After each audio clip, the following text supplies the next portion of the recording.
So if you guys remember, quite a little bit ago, I had uploaded a vlog all about my Florida trip, specifically us go-karting in Florida. There was one other time that we kind of left the complex we were staying at to do this Everglades boat tour. We were on like an Everglades type boat, checking out, trying to find, you know, gators, turtles, some kind of fish, seagulls, anything. Now, while it wasn't as interesting as it should have been, it was still a decent time. We still had a decent bit of fun. So that's what this video is going to be entirely about, is our trip to Florida. Specifically our Everglades boat tour. Legs? Yeah. And then my other finger is underneath his mouth, okay? William, you go first. All right. All right. I'm going to take a pass on that. For me. Are you I'm ready? debating. Yes. All right. Just wait, Luke.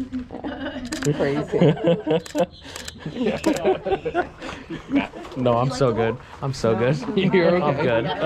No, I'm Would you guys good. like a group picture? Yeah. Sure. All right, then I can take that photo for you. Sure. Oh, thank you. Guess I'll come on this side. He's quite cold, isn't he?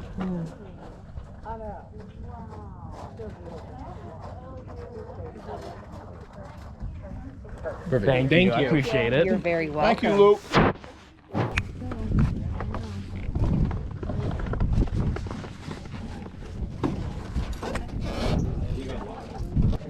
Some of them never come back.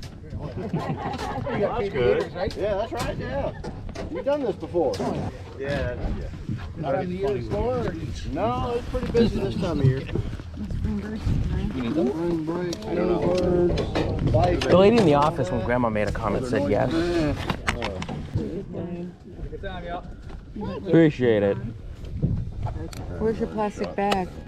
It's in my pocket. No, it's not too bad.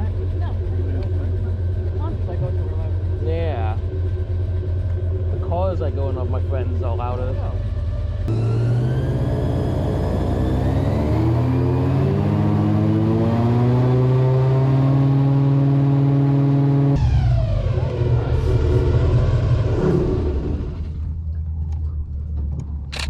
There was one little gator back there. It should be about 15 or 20 or so.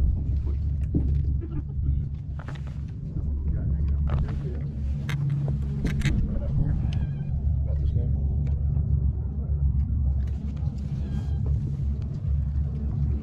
Oh, I forgot what's called. This is crazy. Look at this stuff.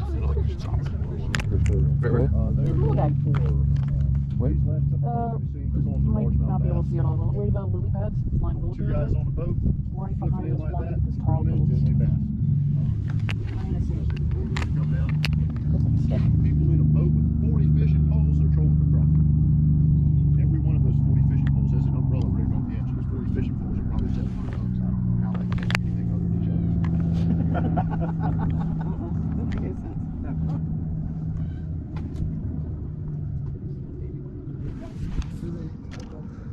Yes. See something? We have a gray bird over there. The main ones around here are the bullheads. We have, they call them brown bullheads, and there's not a speck of brown on them. They're about this long. Yeah, they're the underside's like a whitish color, and then they're kind of a blue gray with the black all kind of speckled all mixed through. All speckled.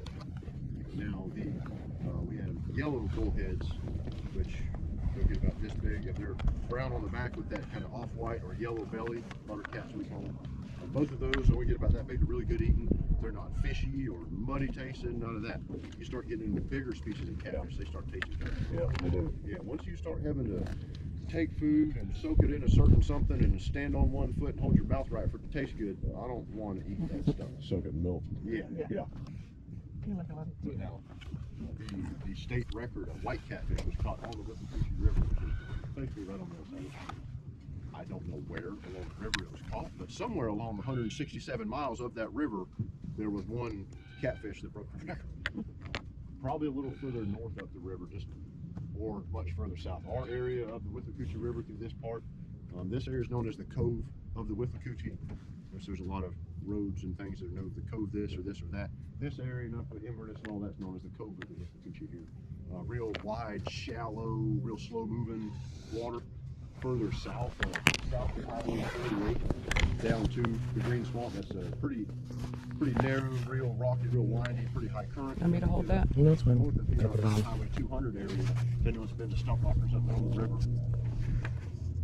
Again, real narrow, real windy part, and that's a bottleneck right there.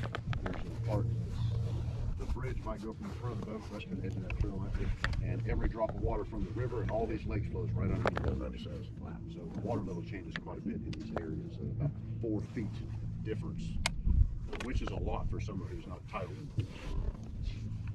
I'll just do this lake in the deepest parts. It's about a foot higher than it should be right now. Coming across about 6 foot. There's a couple springs. They claim there's a couple springs on the lake around 10 foot deep. Oh yeah, you're not finding lakes but a couple. We have a spring world renowned by cave divers down in it's either Chazawiska or Weekiwatch. I know I should know the difference, but they're both right in the same corner and they both have names longer than the corner. I'm not going to spell them for you. There's a deep hole in Weekiwatch. Yeah. It goes The down over manatees 300 feet. The manatees and the mermaids are in Weekiwatch. Yeah. Right, we've been there several times. Don't get those two mistaken. It gets slapped. The manatees get upset. Yeah, I guess. A bunch of the manatees get really mad. But that is one of the old traditional tourist traps down You didn't there. go see it. You didn't go see it? No, It was closed the first time because of COVID, but we didn't miss anything. no.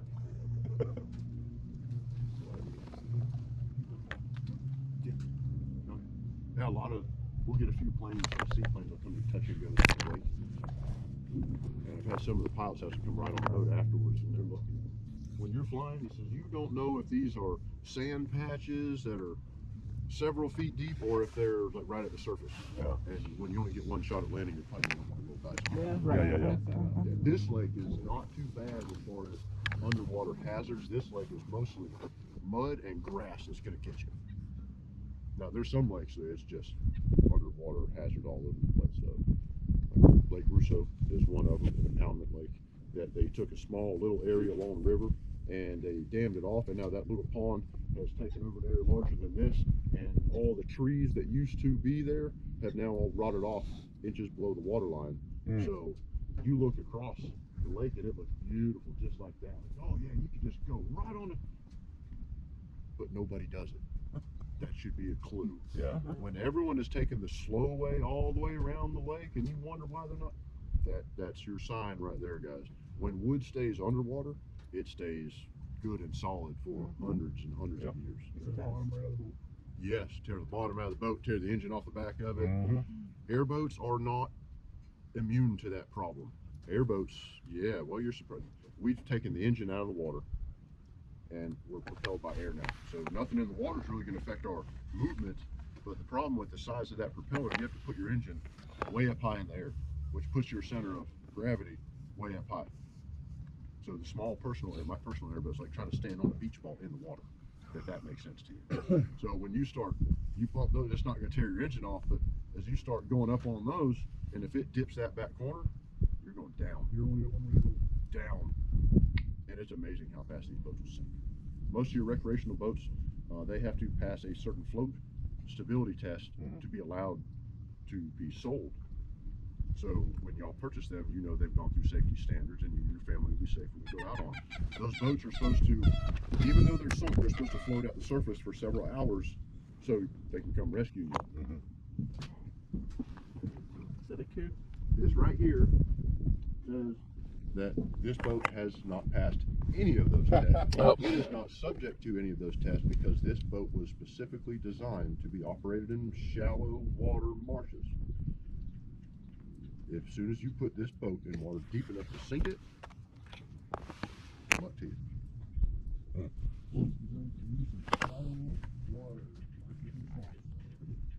Not be used in deep water or very far from shore. That's how that manufacturer removed all liability from themselves, is that They made it for what you're doing. That little placard right there. They are designed for doing this. They were invented by Alexander Graham Bell in 1905, testing engines and propellers for the military.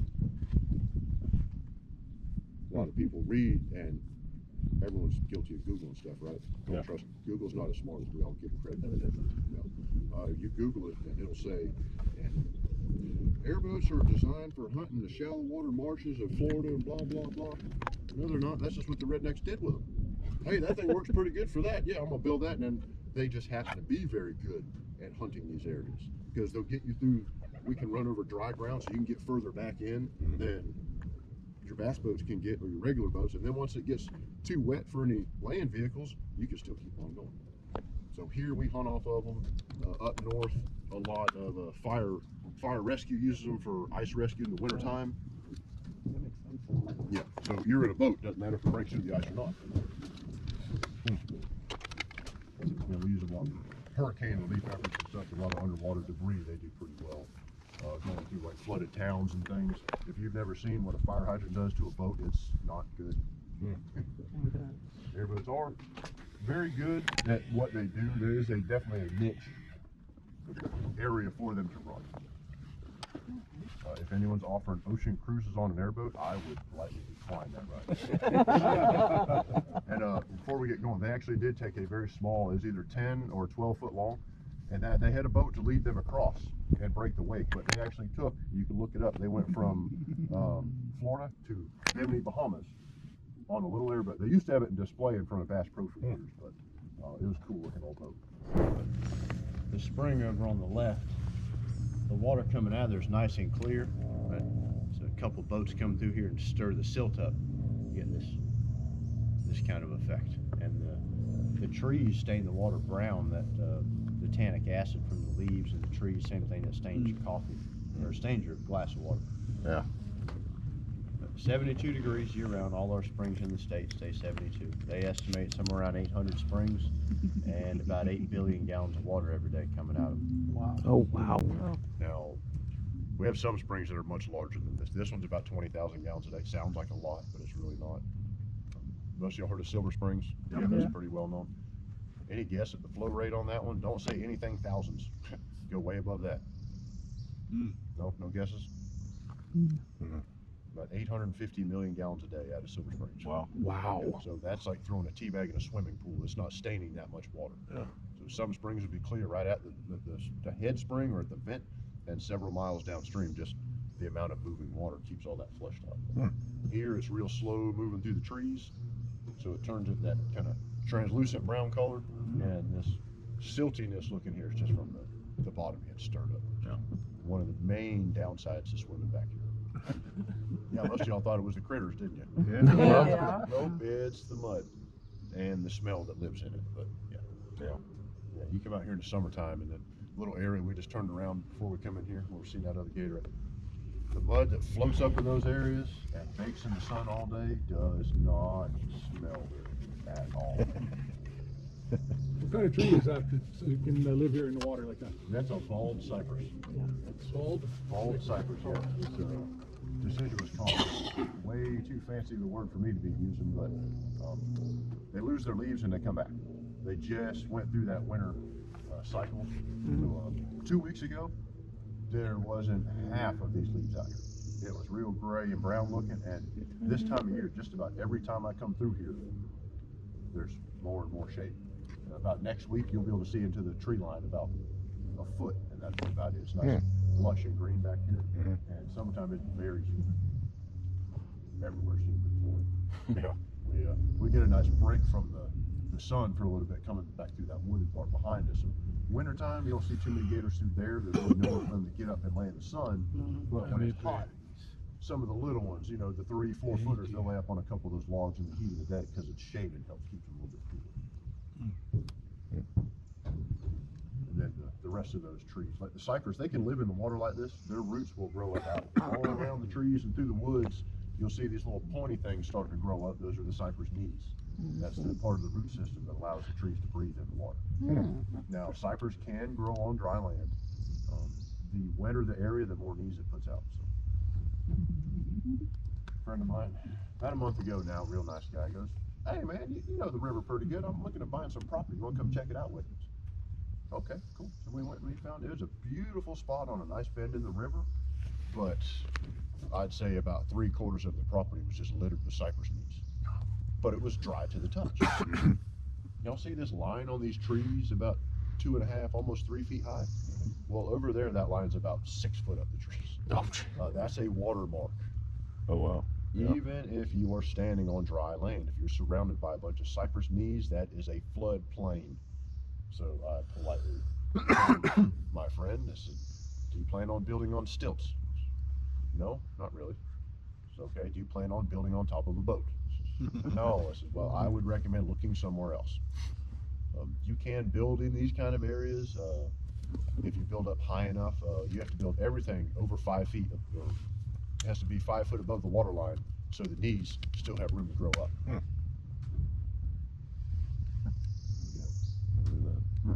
So he, decided that's not a good place to build his home. They don't breathe water very well anyway. So. But this is old Florida here, guys. This is what Florida looks like before you let the developers get a hold of it. Yeah, I'm not going to add too much to that. But this is what real Florida looks like. Now this area has been pretty much untouched. Yeah, there's a swallowtail. The early mid 1800s, this area was survived on farming citrus and sugar cane mostly. And then 1894, 95, that winter, there was a frost came through, took out a lot of the agriculture, and then the hurricane that followed that summer took out pretty much everybody else. So the next round of people that moved in after the farmers left were loggers, and they logged the cypress from the swamps here and the longleaf pine trees from the higher, drier land. And they first tap the trees and get the sap out and make turpentine, and then when the trees dried out, they cut it out like lumber.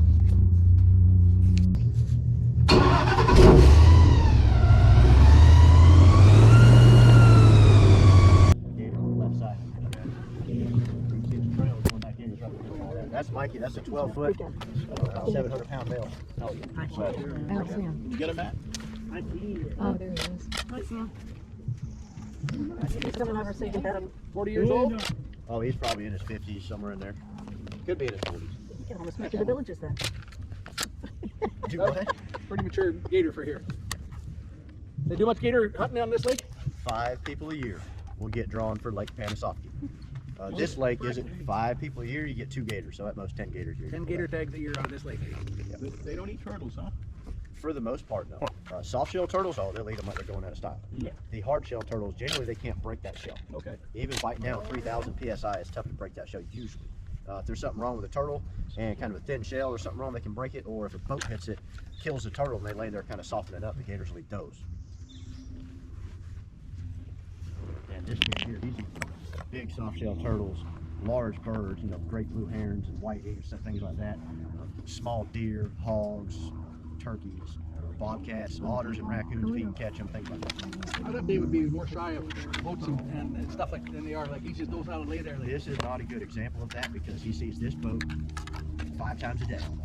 Yeah, because why didn't he move when we came over here? Because he's seen this boat 5 times a day. So he's used to it. The past 8 years. Yeah. So he knew he was safe. He knows he's fine. He knows we're not out here messing with him. But y'all heard that other boat out there running around? That one sounds much different. That has an airplane engine on it. I can just tell by the way it sounds. And if that boat was to come back here first, we would not see him. Yeah. They They're know pretty that smart, aren't they? They are. It's amazing how smart they are. They've been about this forever. We were sitting here. Remember out in the lake, you asked how old she was? I see. The other day, there's about a 9-foot female that normally is right here early in the morning, and he'll be there. We pulled around, and someone asked that question. Like, guys, we don't talk about her age. I kid you not. He turned around and started going back towards the trees. Like, I'm getting out of here. Y'all gonna get her all wound up, flustered up, and then I gotta deal with her the rest of the day. How fast do they normally move? Do what? How fast can they move? Generally, they don't move any faster than they have to, but in the snap of a finger, that gator can disappear, and that water and grass will be right on top of you. They have explosive energy for a very short time. They're like dynamite. When that energy starts moving, it is just Quick. It is very quick. They're not marathon runners; they're more sprinters. So that gator, from here to there, that gator probably got you. Now, Which way is he going to go? Only the gator knows that. Yeah. So don't put yourself into that position. And if you have a chance to put yourself between an alligator and that water, or go the other way, go the other way. Yep. Even if it puts you slightly closer to the gator, I would take. Now, I don't recommend close enough to touch him, but of the lesser of the two evils, I would go a little closer to the gator, not between him and the water. Yeah. Because when they spook, they're heading in the water. They would rather be in the water. The only reason we're seeing them out this time of year is because this nice warming feeling is overriding their stress level of us being here. Not that he doesn't care that we're here, he just has an agenda. He needs to get his body temperature back up to where he's comfortable. He knows he only has a few hours a day to do that, and we don't mess with him enough to change his schedule to make him go somewhere else. That is a really nice frog in there. That's a pretty big gator. Did They you get see bigger him, than Em? that, guys. The females, they top up about 9 feet long. So any gator larger than that is a male. The males can grow to about 15 feet. The record in Florida right now for length is 14 foot 3 inches. They caught one that was a little heavier than that one. The weight record is 1,046 pounds. That gator was a little smaller. It was 13 foot 10 and a half inches long. Well, that amazes me on like we watch swamp people when they're gator hunting, when they get them on that line. I can't believe they hold them as good as they do. They Now, strike them. some of those guys are really good at what they do. The little skinny guy, Willie, Yeah, I Willie, wouldn't yes. argue with that boy, for you couldn't pay me to pick a fight with him. Amazing to know how they can hang on to them until they get them shot. Now, the It's one just that kills amazing. me, though, is now with the TV, everything is a 10-foot alligator. Yeah. Yeah. Have y'all seen the father-son duo, the Indian guys down there in Homa? No. They don't, they're very lightweight, in-shape guys, but there's no way they're grabbing a 10-foot alligator and one arming that thing into the boat. Yeah. Everyone they catch, oh, it's a 10-foot, 400-pound such and such, and you see this little skinny guy, no bigger than me, go right in the boat. That's not happening. Very interesting.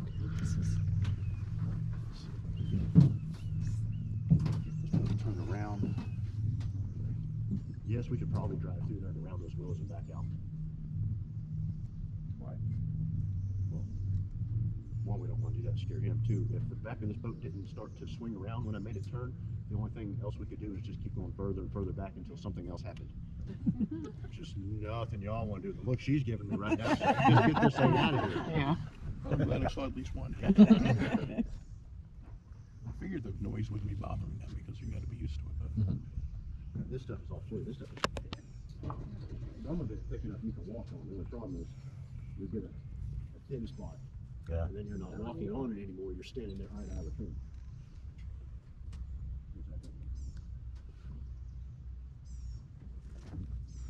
First met my wife, I got my boat stuck in this kind of stuff right out here in the river. It was a 2-minute ride. We went from the swimming hole to the damn pub right here. We were going for lunch. And literally 2-minute ride. I called buddy like, man, I'm stuck. Come back. I didn't make it. If the trees wasn't there, I could see them all. We're so close. Like, oh, I had to take the scenic route, just like he said. Why? And that's what Stephanie said too. Why? Yeah. So buddy might come back to get us. It was so thick where I was, he couldn't get any closer to us than that gator was right there. And there's that thick stuff in between both boats. I hate to tell you this, but you have to get off and run to that boat. If you get the weight off the airboat, they generally get themselves back out pretty easy. She's shaking her head no. That's exactly what Stephanie was saying too. Said this is float, if you break through this, just stick your arms out and you catch yourself and I'll come get you. She made it just fine. We got stuck in the mud in another area. No water, but around islands, but all the water dried up. So I got stuck in the mud, and it's hard mud, but she just fell back on what I used to tell her to do. And said we're stuck on this outside corner, and there's boats coming behind us. So run up there and get up against a tree line, you'll be safe. My buddy comes around the corner with his light on. Here comes Stephanie running on hard ground this time. Running like an airplane. She hates it when I tell this. He come around the corner and goes, what the hell is she doing? Remember we got stuck in that stuff years ago? He goes, yeah. She thought she had to run like an airplane in case she falls in the mud. He goes, my God.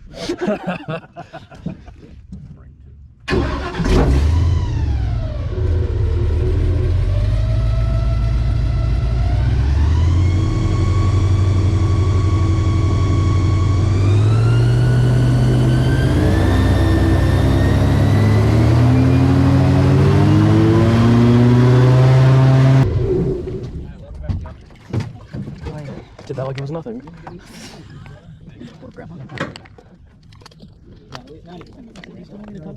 No, it's not.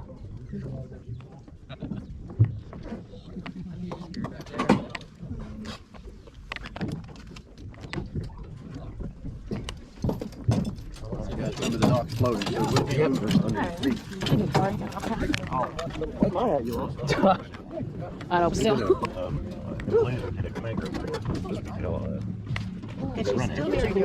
No, it was